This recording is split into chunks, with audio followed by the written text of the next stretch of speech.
So interestingly, I got several questions related to my job and my career. So I wanted to discuss these. Maybe some of you are interested in going into a career like this, or you just think it's cool. So I'm going to answer these questions. I have one thing I'm still curious about is that when did you seem like you wanted to have this kind of job? Well, I would say that it goes all the way back to when I was younger than all you fifth graders.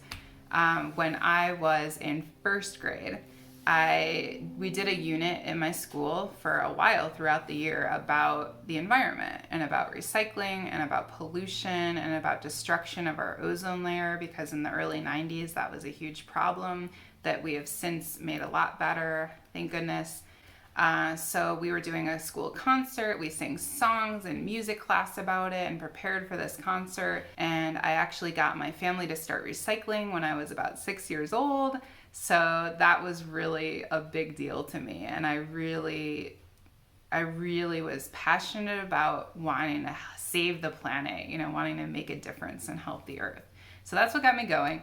And then all the way through, my childhood, I thought about the environment, cared about it, and didn't really know what I could do myself. And then in high school, my senior year, I took AP Environmental Science, which is offered at some of the high schools in this area. And we learned all about environmental issues. Really great class. We went on field trips and we talked about all the different issues affecting our planet. And all of that got me more inspired. So I decided to major in environmental science in college. Someone else asked, why did you want to do this career? So basically what I said about helping the environment, I didn't know what way I wanted to help or would be able to help, but I just wanted to help in some way to make things better from all the things that we humans have done to our planet, trying to do something positive and correct some of those mistakes if I could.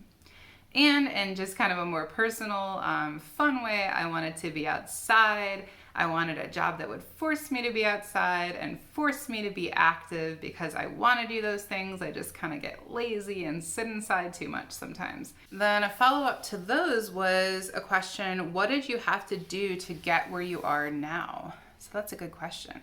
So I went to college, like I said, and majored in environmental studies, but some of my coworkers majored in art or history or environmental engineering, or teaching. So there's a whole range of different majors and different ways you can get into this kind of work.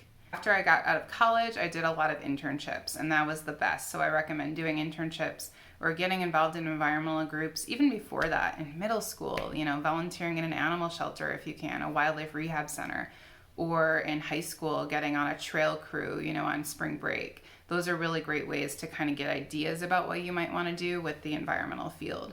At the end of college, in order to graduate, I did my first internship, which was being a park ranger intern at Black Canyon of the Gunnison National Park in Colorado.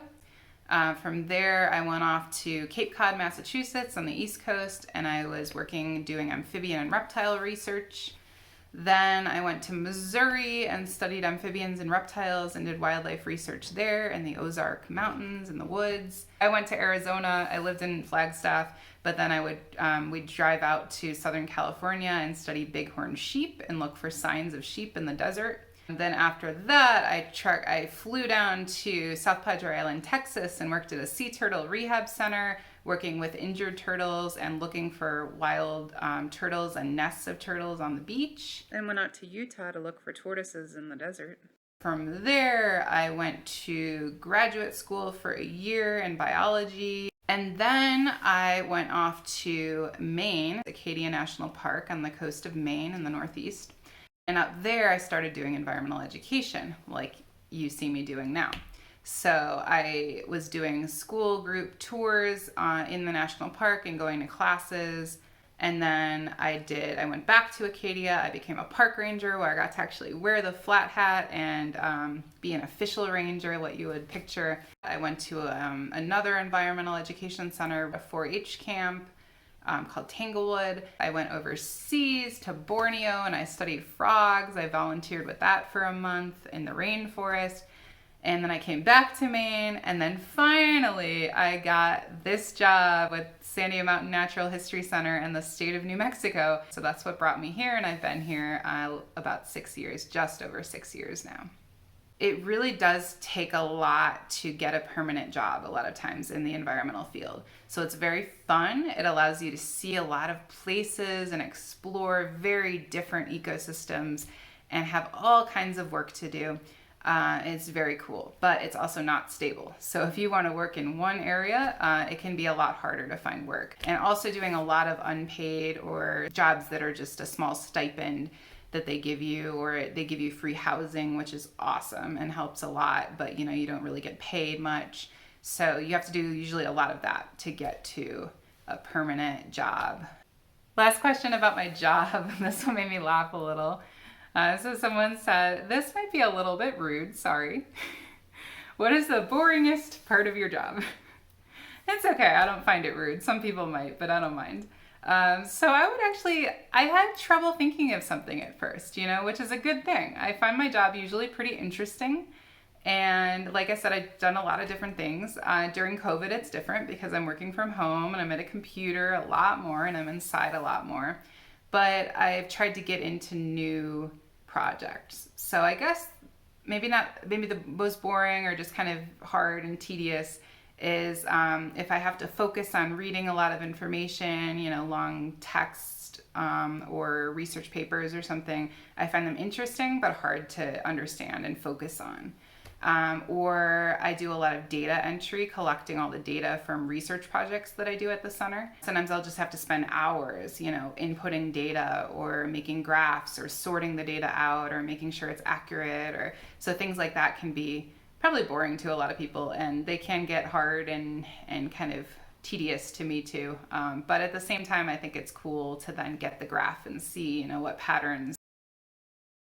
So that's that. I hope that some of you will think about going into the environmental education field or some other part of the environmental field. There's lots of different things you can explore doing, like trail crew work, invasive species management, being a park ranger, doing maintenance, studying and research of not just animals like I've done, but plants or soil. You could be a geologist. You could study the stars and be an astronomer. You could be a volcanologist studying volcanoes. You could do so many different things that are related to our natural world. So I invite you to look more into that.